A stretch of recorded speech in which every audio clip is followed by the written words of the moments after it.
there, how is everyone? I hope you're all well on this stupendous Sunday. And you're looking absolutely amazing, by the way. I hope you're having a fantastic weekend. I'm in holiday mode, I must admit. I'm in holiday mode.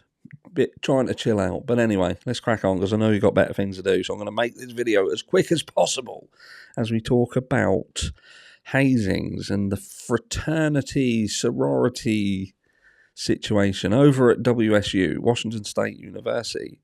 As this has been a thing that we've sort of had a bit of a tug of war with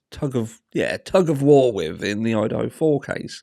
We've spoken about the frat boy theory and this fight that happened apparently earlier on in the night before the Idaho 4 tragically lost their lives. We have considered whether the frat boy theory does indeed hold weight, and my last video on it was that I see some serious holes in the frat boy theory. But then I read articles like this, and it truly ignites the possibility that, not that this was a hazing, this is nothing to do with hazing, but is it to do with the way that these young adults operate and what can happen subsequently? And are there hints in this case that we're about to speak about of how things can operate when things really do go wrong? Let's have a look together. So we're talking about Sam Martinez. So this is the article here. How hazing led to the death of fraternity pledge Sam Martinez. Prepare to be a little, well, some of you may not be shocked. We've all heard the story of a healthy young man is hospitalized or dies after being hazed, pledging a college fraternity. Despite years of education campaigns and attempts to stop underage drinking, the hazing continues. Some victims' parents are working with leaders of national fraternities pushing for tougher laws against hazing, while other parents charge the national fraternities that oversee the local chapters are themselves part of the problem. When a freshman named Sam Martinez died pledging Alpha Tau Omega at Washington State University in 2019, his parents said the national fraternity hid the local chapter's history of hazing and hindered the investigation into their son's death. Now, it's worth knowing that there have been more deaths surrounding hazing at this university since this. So that's an important thing to understand as we make our way through this, that this wasn't the last one. They have continued to have deaths of suspected hazing after this was written. So Washington State University in 2019, his parents said the national fraternity hid the local chapter's history of hazing and hindered the investigation into their son's death. Jolene Hoots, if we had known even a fraction of what we know now, Sam would never have wanted to join that fraternity. We feel duped. By whom? By Alpha Tau Omega, the national fraternity, the chapter on that campus, and by Washington State University. Jolene Hoots and Hector Martinez said they knew their son Sam had been pledging Alpha Tau, we'll just say Alpha Tau for now, for more than 2 months, but were unaware that, according to the police report, some witnesses said he'd already endured being hit, tackled, and asked to consume large quantities of alcohol by ATO members. So we call that ATO, that'd be easy, wouldn't it? They last spoke with Sam around 5 p.m. on November the 11th, 2019. We told him that we loved him, and he said, "I love you too," and that was the last time we got to talk to him. I remember we say, "Take care of yourself," and he say, "Don't worry, I got it." Around 9 p.m, Sam was summoned by fraternity members to Big Little Night, when each pledge learned who their big brother was, and according to police, got introduced to the so-called drink family. ATO rules forbid hazing and alcohol at the fraternity house, but Sam recorded a video shortly after he and another pledge were given nearly half a gallon of rum by their big brother, the equivalent of about 40 shots. and basically told, go ahead and start drinking. 2 people drinking almost half a gallon of rum. Correct. Gary Jenkins is the chief of police in Pullman, Washington, where Washington State University is located. He oversaw the investigation into Sam Martinez's death. It was about half an hour later that witnesses were telling us there was only about 2.5 inches left in that. Wow, a half-gallon bottle. It wasn't the first violation of ATO's dry policy that semester. Sam shot another video in the fraternity basement in August. One young man is leaning over a garbage can, 2 others appear passed out, and one is propped up with a backpack. They would put a backpack on someone so they wouldn't be able to stay on their back and potentially inhale their own vomit while they were unconscious. According to the police report, when Sam passed out, he too was left on a sofa in the basement, and he died of acute alcohol poisoning hours later. It was strictly from too much alcohol in his system and that shut his organs down. I assume it would have made a difference if he had, when he had first passed out, someone called 911. Absolutely, or taking him to an emergency room. Sure, I mean he was still alive till around 4:30 in the morning. Any time before then, more than likely his life would have been saved.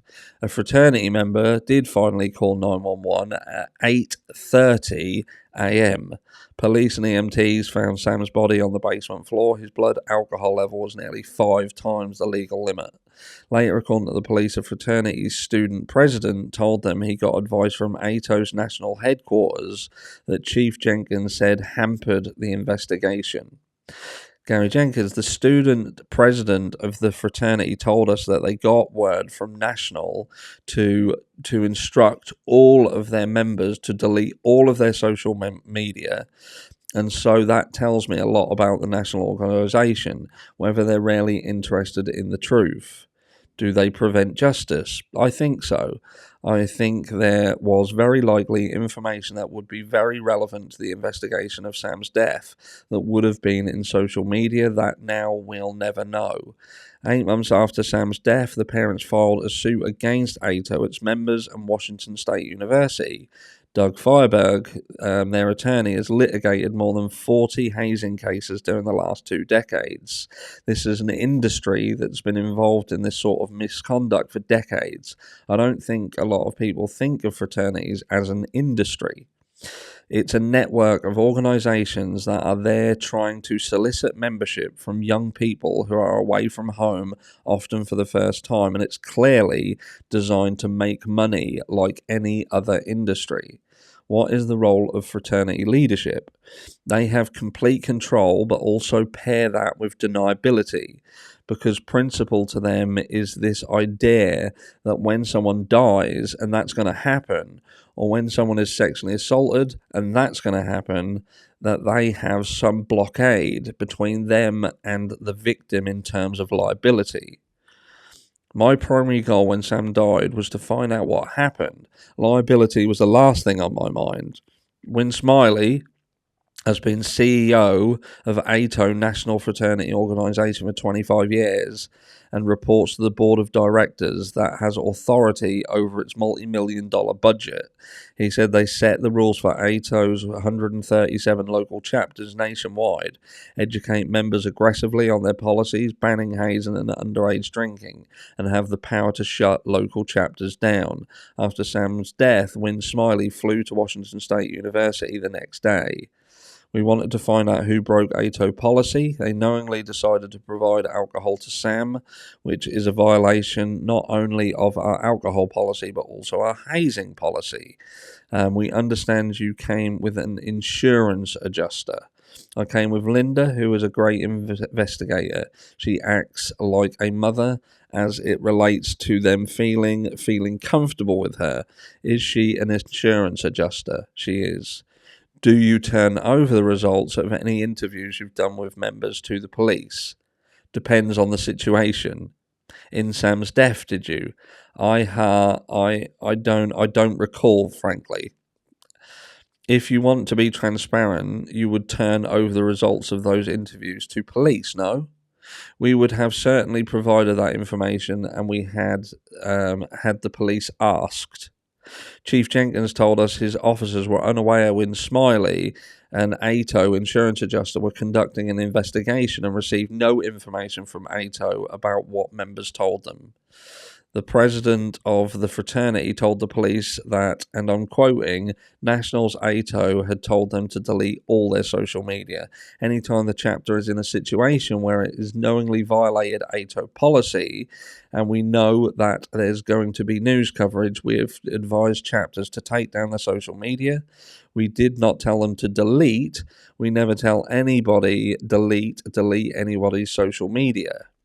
Did you tell members to save all their communications about what happened that night in order to give to the police? We told members to cooperate fully with the police. But according to Chief Jenkins, fraternity members were not particularly cooperative. We definitely found that when interviewing fraternity members, they were less than forthcoming, and we found a lot of conflicts between what they told us and what other people told us who knew what was happening. Sam's parents say it was only after his death they learned ATO had a troubled past in Washington State University. In 2013, WSU put the fraternity on probation for 9 months because of alcohol-related hazing. Jolene Hoots, parents need to see the track record, the disciplinary history of these fraternities so that, we can be informed. They could easily do that. I think so. In 2018, another complaint of hazing, ATO's national office stepped in and removed nearly half of the chapter's members, some 30 students, though ATO never disclosed why. Did you make that information public anywhere? We had that conversation with the members in terms of why they were being expelled, and they can certainly share that with whomever they want. But you don't publish information on your website about what you find. Why not be upfront about what you actually found? We're moving forward with the men who are in the chapter who we believe. You put a lot of very positive stuff about ATO on your website. Don't you also owe it to potential pledges and their parents to give them information when they're looking at your fraternity? If we thought that would help, but we don't consider it, why don't you think that would help? I don't think undergraduates look at websites, and I don't think, wait a minute, you don't think undergraduates look at websites. You know that if you put all this information on your website, it might dissuade people from choosing to pledge your fraternity. That's why. That's not why we wouldn't put it on there. We're looking at that. When Smiley told us he supports efforts to increase criminal penalties for hazing, but doesn't believe his national organisation has a duty to supervise its local chapters. They are self-governing, independent organisations for a reason. Right, but you want them to be.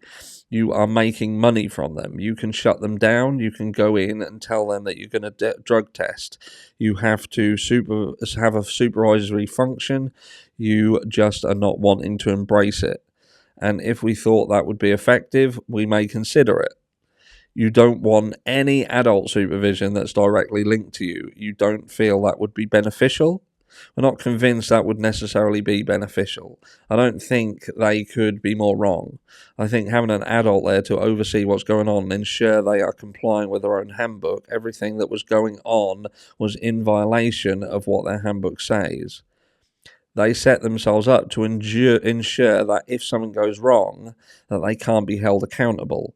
And they'll point to the rogue fraternity members, or they'll point to the university, or they'll point at the young dead pledge and blame them. But it's never their fault.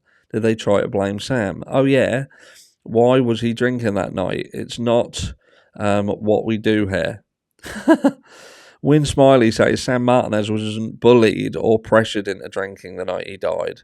When push comes to shove, the pledges stand up and say no. Wait a minute, come on. And I don't want to put that on them. I don't want to put that on them because that's not fair. I'm just saying that. But come on, if a pledge says this is ridiculous, I'm not going to drink hot sauce. I'm not going to do, squats against a wall. I'm not going to do 20 shots of rum. they wouldn't get into the fraternity? No, and I'm telling you they would. This is the second biggest night in the entire pledge process that Sam has undertaken. He was provided the alcohol, should never have been provided the alcohol. He wasn't provided the alcohol like someone just goes out and gets beer for some kids hanging outside 7-Eleven. He was handed a nearly half a gallon of rum. You're saying if he had just said, you know what, no, this is ridiculous, they would have said, great, you can be a member of our fraternity. That's great. That shows spunk on your part. You think that's what would have happened. He said, no, I don't want to drink. I'm confident that he would not have had to have drank. He'd already had date night. Actually, it's called blackout date night, I believe. What happens on blackout date night? So whoever organised that event for the fraternity, again, did so outside of ATO policy. The people were connected with dates, or they brought a date. They were handcuffed to dates.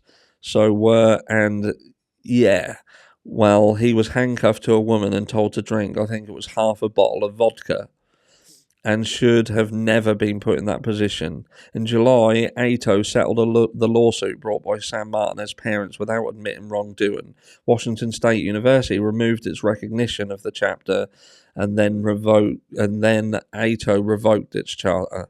The chapter can seek reinstatement in 2026. 7 fraternity members have been sentenced to 1 and 19 days in jail for serving alcohol to minors.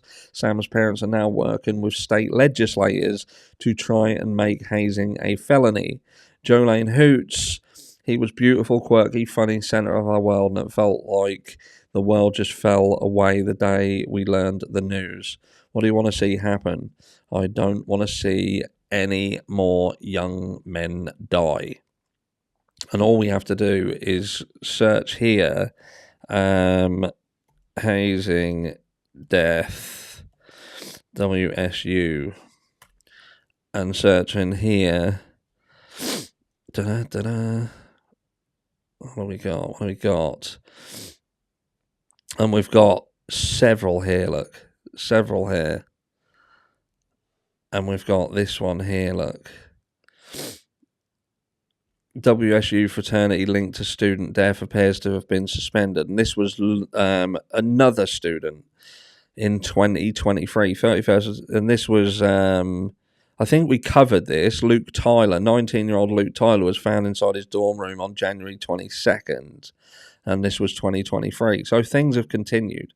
Nothing's changed. So I suppose hunt to figure this out and figure what the reality is in terms of, in the event that the Idaho 4 case was not a hazing, but in the fraternities and sororities involved, how would that pan out? And do you see similarities in behaviours? And we absolutely do. We do see behaviour similarities. We see an absolute silence. We see so many people not talking. So that's red flag number one. We also see a situation where there is a delay in what happens and then communication to law enforcement.